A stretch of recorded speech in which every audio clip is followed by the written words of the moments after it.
This video is for anybody that is wanting to improve and or make some sort of progress in their life, because I'm going to use references from Iron Man. I know this channel is primarily dedicated to anime stuff, and I have some Jujutsu Kaisen episodes coming up in the meantime, and I know people that watch Iron Man and Marvel stuff might not necessarily watch anime such as Jujutsu Kaisen. Nonetheless, still want to toss that out there, and if you're still listening, awesome. If not, no worries.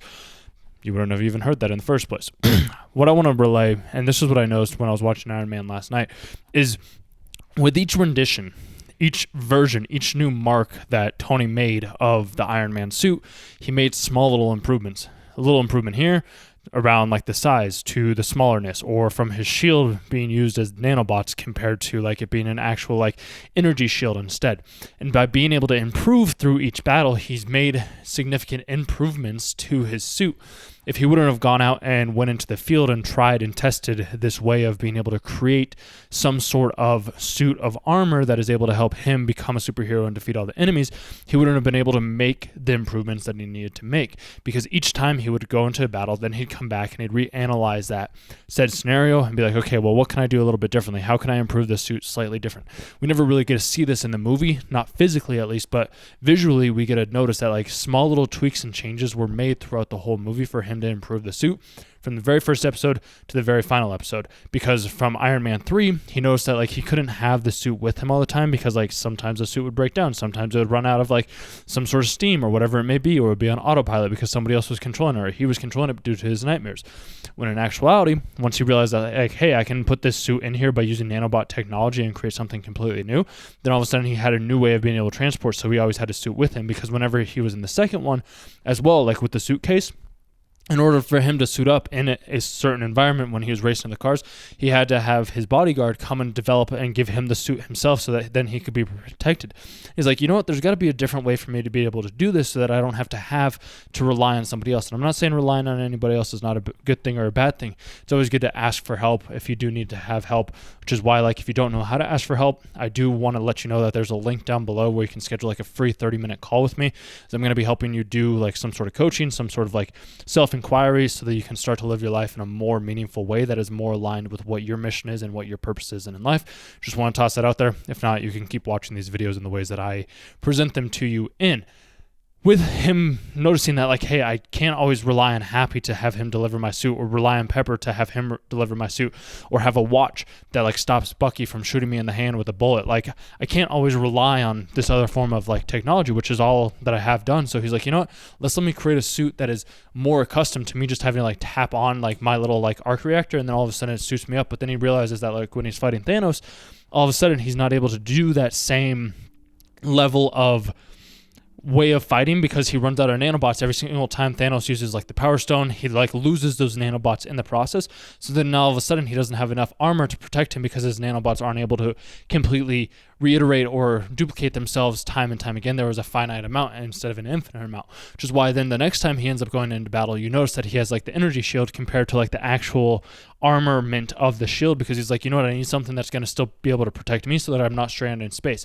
Every single time Tony has ever been in a situation, he finds small little subtle things to improve in his suit, in his design, in his build, because each enemy that he goes up against, he has to make small little tweaks, small little adjustments, small little increasingly difficult different decisions that he hadn't originally made, because he wants to help and ensure that he's never put in the same situation again where he is unable to do something, where he's unable to move forward, where he gets stuck, where he's paralyzed, where he doesn't have the technology or the needs to be able to communicate with somebody else.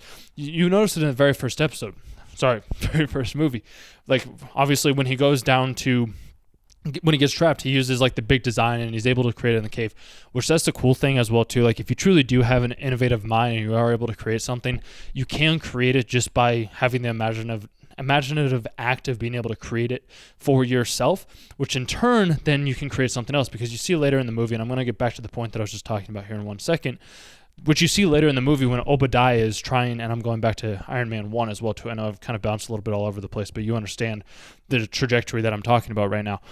In Iron Man 1, you see Obadiah tell the engineers, like, hey, Tony Stark was able to create the arc reactor in a cave and you aren't able to do that. He's like, sorry, I'm not Tony Stark. It's because he is not Tony Stark. He doesn't have the knowledge or the expertise, just as nobody has the knowledge or expertise as you do. Nobody has the skill set, the experience, the stories, the whatever it is that you have, nobody has that thing that you are able to do, and only you can create it.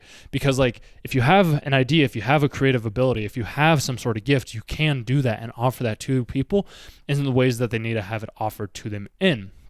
So when Obadiah is like, how does Tony able to create this thing when like nobody else can? It's because he knows, he thinks, he spends time like analyzing. And this is where I was thinking about this whole thing as well too, of it's more about the work. Like, what do you enjoy doing each and every single day?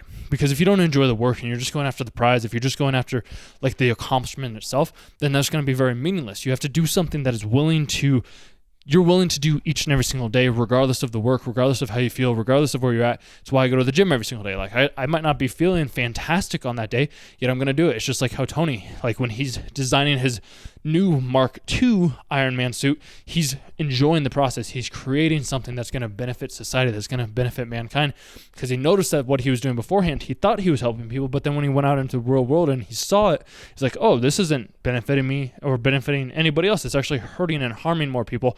I almost died by my own weapons. And he's like, I can never have this happen again, so I have to be able to create something that allows for that not to be the case at all in the first place, which is why he started to evolve. He started to implement his new strategies. He started to come up with different ideas, which is things that you yourself can do as well too. You can come up with different ideas. You can come up with different ways of thinking. You can come up with different perspectives, because there's this thing that I realized too in Iron Man. I was like, how is Iron Man able to have like this fuel? Like with the big Iron Man that Obadiah has at the end of the first Iron Man, it's like, how is this thing able to fly without fuel? And then I remembered, and this is something I just recently came up with, and maybe you already knew this, maybe not. I don't know. You can let me know down in the comments if that is true.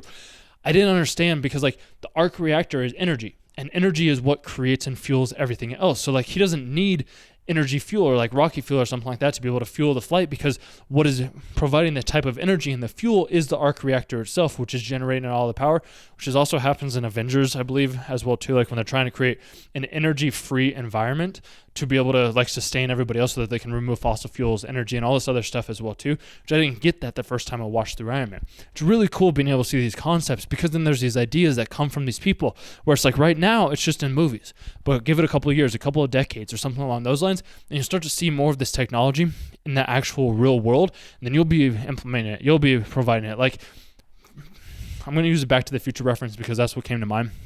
Marty McFly, he's like riding an electric hovering skateboard. We don't necessarily have a hovering skateboard, but we do have like electric skateboards that we don't have to physically push with our feet, or we have like scooters that are electric.